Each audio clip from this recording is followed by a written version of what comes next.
సాధారణంగా చెప్తుంటారు సైంటిస్టులు, డాక్టర్లు దేవుళ్ళని నమ్మరు, విజ్ఞానం వైపు ఉన్న వాళ్ళు ఎక్కువగా దేవుడిని నమ్మరు, బికాస్ దేవుడు నమ్మడం వల్ల జరగదు, విజ్ఞానంతో ఏదైనా పరిశోధన చేస్తేనే రిజల్ట్స్ వస్తాయని. ఒక డాక్టర్గా మీరు ఇప్పుడు దీక్షలో ఉన్నారు కాబట్టి అడుగుతున్నాను, మీరు ఏం చెప్తారు దాని గురించి? అసలు రాంగ్ అండి. సైన్స్ తెలిసిన వాడు ఎవడు దేవుడిని నమ్మను అనడు. సైన్స్ సగం తెలిసిన వాడు అంటాడు. ఓకే. ఎందుకంటే సైన్స్ తెలిసిన వాడు నేను ప్రయత్నం చేస్తూ ఉంటాను, but there is some factor ఆ టైంకి అలా క్లిక్ అవుతుంది. బల్బ్ కరెక్ట్గా ఆ టైంకే ఎందుకు క్లిక్ అయింది, వాడికి 1000 సార్లు ట్రై చేయాలని ఎందుకు అనిపించింది, దట్ క్లికింగ్. నిజంగా సైన్స్ తెలిసిన వాడు ఎవ్వరు they will not say that there is some force అది నన్ను నడపట్లేదు అని అన్నాడు. కంపల్సరీ మీరు ఎవరిదైనా హిస్టరీ కానీ ఏదైనా తీసుకోండి, definitely science and spirituality are one. Okay. మనకి 2 డిఫరెంట్ గేమ్స్లా చూపించి కన్ఫ్యూజ్ చేస్తారు. Science and spirituality are always searching on same thing. Okay. Okay. సైన్స్ని నమ్మిన వాడు నాకు పదార్థ రూపంలో కనిపించాలి అనుకుంటాడు. స్పిరిచువాలిటీ సైడ్ ఉన్నవాడు నాకు కనిపించకపోయినా అది జరుగుతోందన్న విషయం నాకు తెలుసు, నాకు తెలుస్తోంది అంటాను. ఈ 2 are different games, but they are leading at same thing. Okay. మన అస్తిత్వం ఏంటి తెలుసుకోవడానికి స్పిరిచువాలిటీ, నేనెవరు, నేను ఎందుకు, ఎక్కడికైనా వెళ్తే నా కోరికలు ఎందుకు తీరుతున్నాయి అని అనుకోవడం ఒకటి. సైన్స్లో నేను దాన్ని మేనిఫెస్ట్ ఎలా చేసుకోవాలి, దాని పరికర రూపంలో ఎలా చూడాలి అన్నది ఒకటి. 2 ఇప్పుడు cricket sport, tennis is a sport. ఈ రెండింటిని కంపేర్ చేస్తూ కన్ఫ్యూజ్ చేస్తారు. టెన్నిస్లో 4లు 6లు లేవంట అంటే దేర్ ఇస్ నో పాయింట్. అలాగా ఈ టెన్నిసే కరెక్ట్, అసలు స్పోర్ట్ అంటే ఇదే అన్నాడు అనుకో, దేర్ ఇస్ నో పాయింట్లెస్. అలాగే స్పిరిచువాలిటీని దీన్ని వాడుకుని ఉండే బ్యాచ్ ఉంటారు ఖచ్చితంగా. ఐ డోంట్ నో, వాళ్ళని మనం ఆన్సర్ చేయలేం కూడా. ఇలాంటి వాళ్ళకి వితండవాదం చేసే వాళ్ళకి ఆన్సర్ చేయలేం. సో మీరు ఇందాక చెప్పినట్టు గుడికి వెళ్తే మంచి జరుగుతుందనే నమ్మకంతో వెళ్తారని ఇందాక అన్నారు. ఎందుకు, వై? బికాస్ దేవుడు ఎక్కడైనా ఉంటాడు కదా, సర్వంతర్యామి కదా దేవుడు. మరి ఎందుకు కేవలం గుడికి వెళ్ళినప్పుడే అది అవ్వడానికి ఆ కనెక్షన్ ఏంటి? బేసిక్గా ఎన్ని రోజులు మనం మొక్కినా, ఇంట్లో ఉన్న దేవుడికి ఎన్నిసార్లు మొక్కినా అవ్వదు, తిరుపతి వెళ్ళొస్తే పని అవుతుంది. వై? ఆ కనెక్షన్కి కారణం ఏంటని. కొన్ని స్వయంభూ గుళ్ళు, కొన్ని టెంపుల్స్ అమోఘమైన పవర్తో ఉంటాయి.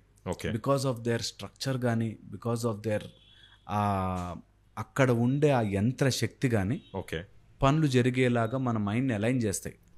Any temple for that matter. నీ మనస్సుని ఒకసారి అలైన్మెంట్ చేస్తే, మనస్సుని అలైన్మెంట్ చేసింది అంటే పనులు అవుతాయి.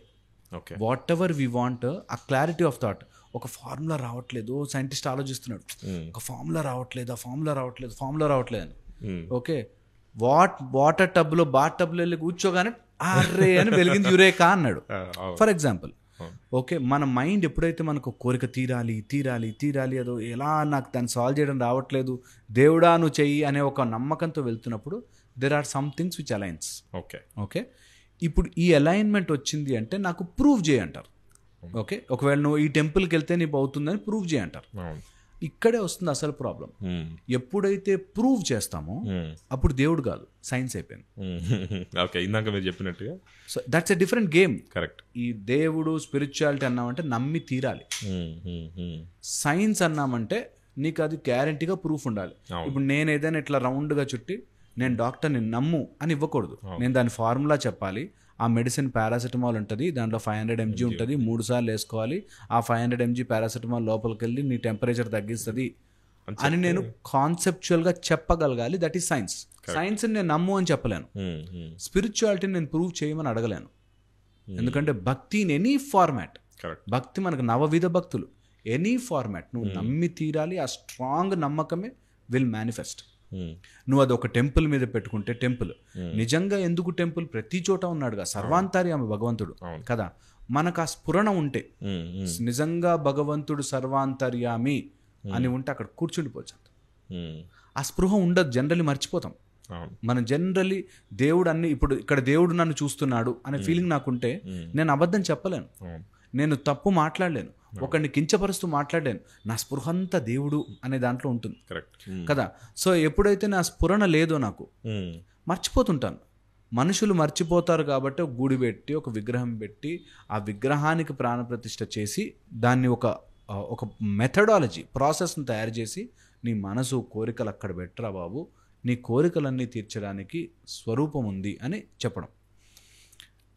హయ్యర్ స్టేజ్ వెళ్తున్న కొద్దీ నిజంగా విగ్రహముతో కానీ లేకపోతే ఒక వాటితో పని ఉండదు. ఓకే, కానీ ఒక ప్రాసెస్ కోసం మనకంటూ ఒక సిస్టమ్ తయారు చేసుకోవడం కోసం నిజంగా భగవత్ స్వరూపము, విగ్రహము, టెంపుల్, ఎన్నో రకాల మానసిక రోగాలకి గుడి ఒక ఈజియెస్ట్ సొల్యూషన్. ఓకే, ఎన్నో మానసిక రోగాలకి మన అలజడి, భయము, స్ట్రెస్, హ్యాపీగా గుడికి వెళ్ళి అలా కూర్చుని కొంతసేపు వస్తే చాలా రిలీఫ్ అవుతుంది. ఓకే, సో ఎన్నో రకాల మానసిక రోగాలకి. అండ్ మెడిటేషన్, మనలో యోగా, యజ్ఞము ఎంత మంచి రిజల్ట్స్ ఇస్తాయో వాటివి ఇప్పుడు ప్రూవ్డ్ ఆర్టికల్స్ ఉన్నాయి వేర్ వీ కెన్ సే యజ్ఞం మంచిగా హీల్ చేస్తుంది అని. ఇక్కడ ఆర్టికల్స్ అనగానే వీళ్ళ టైప్ ఆర్టికల్సే ఉంటాయి. ఓకే, ఓకే, వీళ్ళు వాళ్ళ టైప్లో క్వాంటిఫై చేయలేరు. ఇప్పుడు నేను కళ్ళతో గాలిని చూపించు అన్నాను అనుకో, గాలిని ఫీల్ చేయించవచ్చు, ప్రెషర్ చూపించవచ్చు బెలూన్లో, నేను చూడలేను బికాజ్ ఇవి వాటికి కాదు. నాకు సౌండ్ చూపించు, సౌండ్ వినిపిస్తుంది, నేను ఈ చెవులతో చూడాలి అనుకోకూడదు. అలాగే స్పిరిచువాలిటీలో ఉండే ఆర్టికల్స్, పబ్లికేషన్స్ ఎక్కడో ఒక ఫ్లేవర్ ఆఫ్ నమ్మకం ఉంటుంది. సైన్స్లోకి వచ్చేసరికి పరికరము, చూడడము ఉంటాయి. ఈ రెండింటిని కలపకూడదు. ఈ రెండు దే ఆర్ ప్యారలల్ వింగ్స్. నీకు కోట్ల రూపాయల డబ్బులున్నా ఎక్కడైనా ఒక చిన్న హెల్త్ ప్రాబ్లమో లేకపోతే ఆ రోజు మోషన్స్ అవ్వడమో కాళ్ళు నొప్పులు ఉంటే ఫీలింగ్ ఈజ్ నాట్ గుడ్. నువ్వు ఎంత చెప్పినా ఫీలింగ్ ఈజ్ నాట్ గుడ్. ఆ ఫీలింగ్ భగవంతుడు. నీకు మెటీరియలిస్టిక్ థింగ్స్, సైన్స్ నీకు చూపించాలనుకున్నది, ప్రూవ్ చేయాలనుకున్నది ఈజ్ డిఫరెంట్. ఇప్పుడు రెండింటినీ కలిపే ప్రయత్నం మేము చేస్తున్నాం. మేము వీఆర్ డూయింగ్. ఓకే, ఇలా ప్రూవ్ చెయ్యాలి అనుకుంటే ఎలా అని, ఓకే, దాన్ని క్వాంటిఫై చేసే ప్రయత్నం చేస్తున్నాం. కానీ ఇంకా లాంగ్ వే, చాలా చాలా రీసెర్చ్ జరగాలి. అందరూ ఓపెన్ మైండ్ అవ్వాలంటున్నా. ఒక హైపోథసిస్ పెట్టుకుని ఎందుకు నమ్మకూడదు, నువ్వు అది నమ్మినప్పుడు నేను ఇది ఎందుకు నమ్మకూడదు, ఎవరికి ఎవరు కాంట్రవర్సీ ఎందుకు పెట్టుకోవాలి అని ఉంటే I think we will move faster. అది ఎందుకో I just don't know why it will happen. ఎంతసేపు నేను అన్నదే గెలవాలి అని, నేను అన్నదే గెలవాలి కాబట్టి అది నాలెడ్జ్కి ఉండే కర్మ. అది కొంచెం నాలెడ్జ్ రాగానే నాకే తెలిసింది అనే వచ్చేస్తుంది. అది సైన్స్ వాళ్ళకే వస్తుంది, స్పిరిచువల్ వాళ్ళకే వస్తుంది. స్పిరిచువల్ వాళ్ళు కొంచెం 4 మెడిటేషన్ చేయగానే కాస్త మూలాధార చక్రం వైబ్రేట్ అవగానే నా అంత తోడు లేడు, నాకు దేవుడు పక్కింటోడు వచ్చి అయిపోయాడు అనే ఫీలింగ్ వస్తుంది.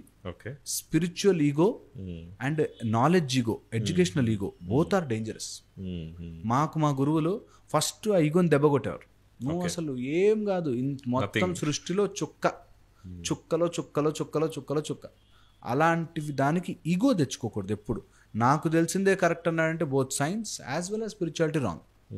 ఎందుకంటే సైన్స్ ఎవాల్వ్ అవుతూనే ఉంది, స్పిరిచువాలిటీ నీకు తెలుస్తూనే ఉంటుంది, ఎంతకెళ్ళు ఆభాస తెలుస్తూనే ఉంటుంది.